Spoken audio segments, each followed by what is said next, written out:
여의도 사람들의 속내와 사건 뒷이야기까지 속속들이 파헤쳐보는 시간이죠. 정치 프로파일링 최재성 전 청와대 정무수석 나오셨습니다. 어서 오세요. 안녕하세요. 네, 안녕하세요. 지금 유튜브로 영상이 생중계되고 있습니다. 유튜브에서요. 표창원의 뉴스아이킥을 검색하셔서 들어와주시면 감사하겠습니다. 실시간으로 남겨주시는 댓글도 저희가 다 확인을 하고 있으니까요. 많은 참여 부탁드리겠습니다. 아무래도 오늘 가장 뜨거운 이슈, 관심의 대상이죠. 윤석열 정부 내각 인선 이야기부터 좀 해봐야겠습니다. 오늘 2차 인선 발표됐고요. 한동훈 검사장을 윤석열 당선인이 법무부 장관 후보에 지명했습니다. 최재성 수석님 혹시 조금이라도 예상하셨나요? 예상을 좀 뛰어넘는 예. 그런 성격의 인사였다고 봅니다. 네. 어느 정도 그 능력 위주로 하겠다. 그러니까 안배나 뭐 이런 거 생각하지 않고 예. 그게 결국은 마구잡이 인사하겠다는 예고탄이었거든요. 아하. 그런데 이 정도일 줄은 사실은 생각을 못했습니다. 이 정도일 줄은 몰랐다. 지금 말씀도 이렇게 지금 이렇게 충격받으신 듯한 이런 그 느낌을 제가 받습니다. 그런데 기자들도 제가 뭐 계속 물어봐도 어느 누구도 예상했던 기자가 없고요.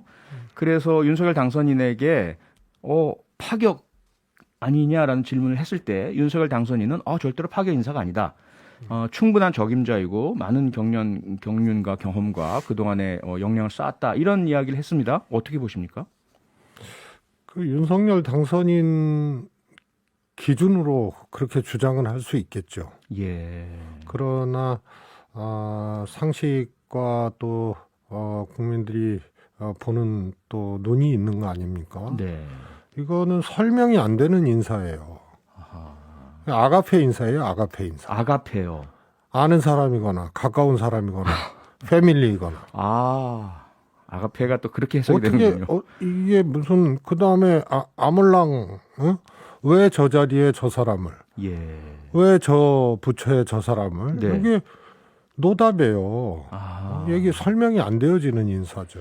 설명이 안 되어진다고 말씀하셨지만 사실은 어느 정도 그 이유에 대한 생각은 있으실 것 같습니다. 도대체 그러면 한동훈 검사장을 법무부 장관 후보로 발탁한 이유, 왜?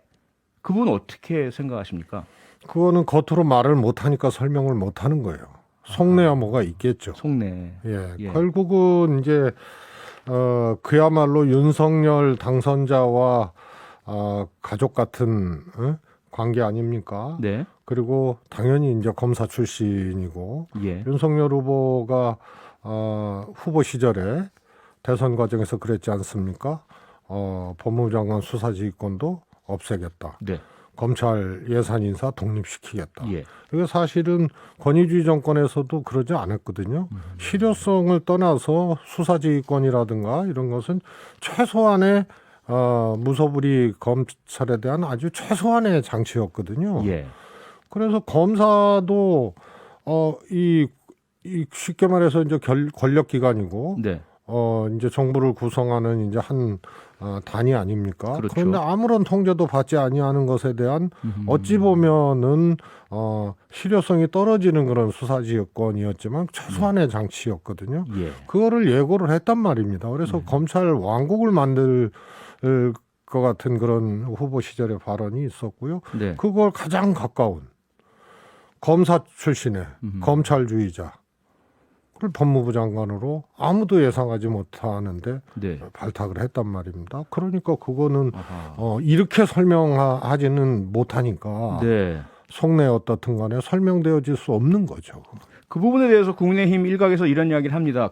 그러니까 한동훈 법무부 장관 후보자를 내정했으니 법무부 장관의 수사지휘권 없어져야 된다라고 민주당이 동의할 것 아닌가. 그리고 한동훈 검사장이 실제 중앙지검장 같은 위치에서 뭐 수사를 행한다면 뭐 보복 수사라는 우려가 나올 텐데 수사를 직접 못하게 하니까 오히려 더 나은 것 아닌가. 이런 부분은 어떻게 보세요? 그거는 검찰 출신 대통령과 검찰 예. 출신 법무부 장관과 검찰에 대한 어떤 일종의 통제라 그래야 되나요? 이런 것에 대해서 검찰 개혁을 안 하면은 검찰은 또 충성을 합니다. 과거 사례를 보면 예. 민주정부들은 검찰 개혁을 하려고 했기 때문에 네. 오히려 이 노무현 정부, 문재인 정부의 반기를 들고 예. 또 수사의 칼끝을 아주 겨눈 적도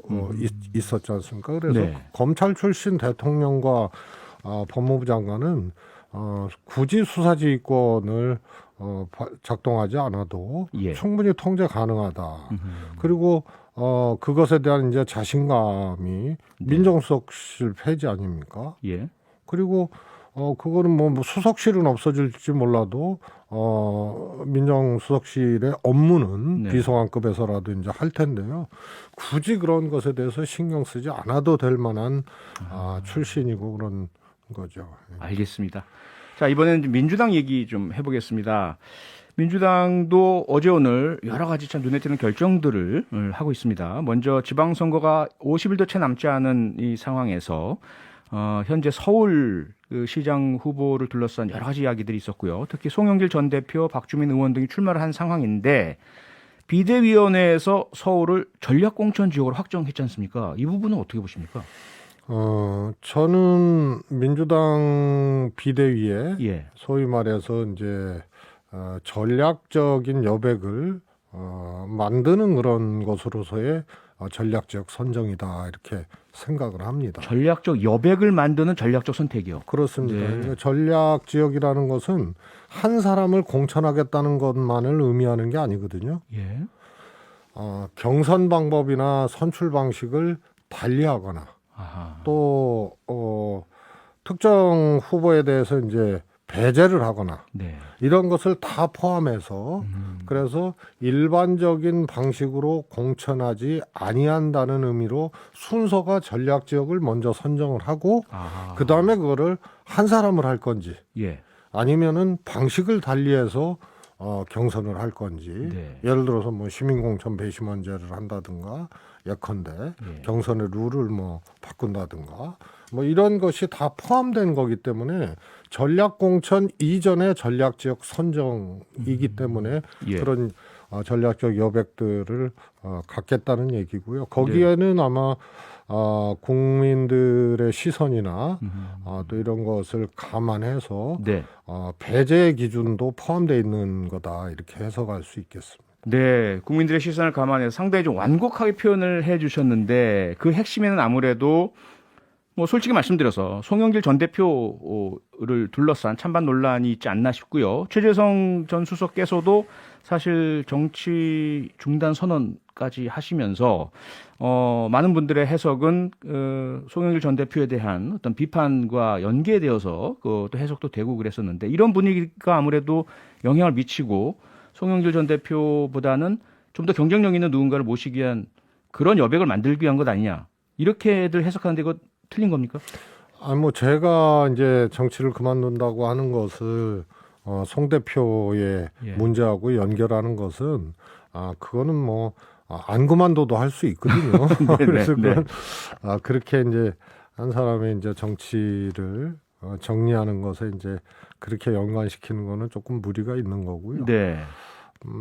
저는 송 전 대표의 문제는 경쟁력의 문제 이전에 다른 문제가 있다고 봅니다. 그거는 이제 신뢰와 책임성의 문제고요. 네. 송 대표 개인의 문제를 넘어서서 이것이 민주당 전체에 대한 국민적 불신, 네. 또 대선 패배한 정당으로서의 이 태도 이런 것에 대해서 점수를 줄 수가 없게 만드는 거거든요. 예. 그리고 사실상 뭐 시뮬레이션 조사 결과들도 나오지만은 네.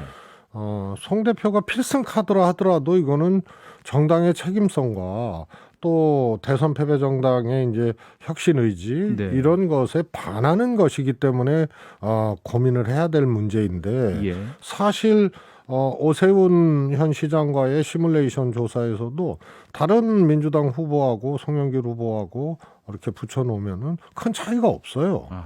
그러면 경쟁력에서도 큰 차이가 없고. 네. 그다음에 명분과 또 정당의 어떤 책임성, 신뢰 문제에도 금이 가는 거고. 예. 그러면은 이 송 대표의 주장처럼 본인이 이것을 뭐 헌신하겠다 뭐 이런 것이 해당 사항이 없는 거예요. 그래서 이 문제는 경쟁력의 문제도 아니고 네. 가사 경쟁력이 있다 하더라도 이거는 그 이전에 정당의 책임과 신뢰 문제가 있기 때문에 예. 불가한 것이라는 겁니다. 네. 그럼 결국 이제 어쨌든 선거는 이겨야 되지 않습니까? 특히 조금 전에 유승민 전 의원 인터뷰를 했지만 국민의힘에서는 계속 열세였던 경기도 꼭 이기겠다고 지금 상당히 적극적으로 선거 임하고 있는데요. 민주당은 서울은 글쎄요. 어떤 분들의 말에 따르면 어차피 질 건데 거기에 나와주는 게 고맙지 않아? 라는 말까지 나오고 있는 상황인데 이건 아니지 않습니까? 꼭 이겨야 되겠다는 의지가 담겨야 되지 않나요? 아니 송 대표 스스로도 얘기를 하잖아요. 예. 정말 어떻게 보면 무책임한 얘기인데 어차피 질 선거에 내가 나왔다. 그러니까요. 그러면 제가 그래서 어느 인터뷰에서 패배의 경쟁을 하느냐. 네. 송 대표도 스스로도 못 이긴다고 얘기를 하잖아요. 그러니까요. 그런 법이 어디 있어요. 그래서 제가 필승 카드라 하더라도 네. 정당의 책임과 신뢰 문제가 있기 때문에 고민을 해야 되는데 스스로도 얘기했듯이 패배의 경쟁자 중에 패배를 예약하는 경쟁자 중에 한 명으로 뛰겠다는 게 그게 어불성설이죠. 네. 그리고 민주당이 조금 결연하게 생각을 해야 될 것이요. 예. 이번 선거 어렵습니다. 지방선거. 의제 주도권이 하여튼 당선자 측에 있고요. 네. 국민의힘에 있습니다. 예. 그 다음에 앞으로의 정치적 시간표가 대통령 취임을 비롯해서 지원론, 차기 정부 기대론으로 상당히 모아지고 상승할 가능성이 당연히 큰 거 아닙니까? 네. 그렇죠. 여기에 그야말로 결연한 의지로 어떻게든 돌파해 보겠다고 하면 예. 원칙과 또 쇄신 의지 네. 이런 것이 뒷받침이 되고 예. 그래도 진다 하더라도 정당이 다시 회생하고 이길 수 있는 명분과 시간들을 쌓는 그런 게 중요한 거거든요. 네네. 굉장히 어려운 선거입니다. 대선 때 경기도에서 5% 이겼다고 거기 가면은 이길 수 있다. 그런데 뭐 그렇게 생각할 수도 있지만요. 이 흐름이라는 게 결코 그렇지가 않습니다. 그래서 차기 정부 지원론 또 기대치에 대해서 국민들이 일정 기간에 일단 허니문 기간이죠. 예. 이런 것을 준다는 것은 네. 그거는 앞으로도 예상되는 일이기 때문에요. 네. 2008년도 한번 잘 돌아볼 필요가 있습니다. 네. 이명박 대통령 취임하고 한 달 반 만에 총선 치렀는데요. 물론 역대 가장 많은 표 차이로 당시까지는 정동영 후보를 눌러서 네. 그 여파도 연결이 됐지만은 사실 한 달 반 만에 치러진 선거인데요. 한 3주 만에 25%씩 이기던 민주당 후보들이 추풍낙엽처럼 예. 졌습니다. 네네. 그래서 이럴 때일수록 쇄신 의지와 네. 신뢰와 예. 책임을 가지고 뛰는 모습이 중요하다고 생각을 합니다. 그런 상황에서 특히 지방선거에서의 승리를 위해서 박지원 비대위원장 그리고 청년 정치인들이 검수완박 추진 의총에서의 어떤 결정 이런 부분에서 우려를 표명하고 있습니다. 이 부분은 어떻게 보십니까? 지금은 이미 정당의 이름으로 예. 당론으로 정하고 수사기소권 완전 분리를 추진을 하겠다고 국민들께 선언한 마당이기 때문에요. 네. 내용의 시시비비나 당내 이견이 있음에도 불구하고 예. 여기서 실패를 하게 되면 더 큰 타격이 오게 됩니다. 그래서 이미 버스는 출발을 한 거거든요. 네. 그래서 이것을 회군을 한다거나 고를 달성하지 못하면 예. 그거는 더 큰 타격이 올 것이다 이렇게 보고 있고요. 네. 사실 지방선거의 유불리로 따지면 결코 유리하지 않은 사안입니다. 네. 그러나 당론을 모았고 그렇게 예. 했기 때문에 회군하거나 실패하게 되면 더 큰 타격이 있다는 이런 굉장히 양난의 네. 현안이 되겠습니다. 알겠습니다. 정치 프로파일링 오늘은 여기서 마무리하겠습니다. 지금까지 최재성 전 정무수석이었습니다. 고맙습니다. 고맙습니다. 평일 저녁 6시 5분에 여러분을 찾아갑니다. MBC 라디오 표창원의 뉴스 하이킥.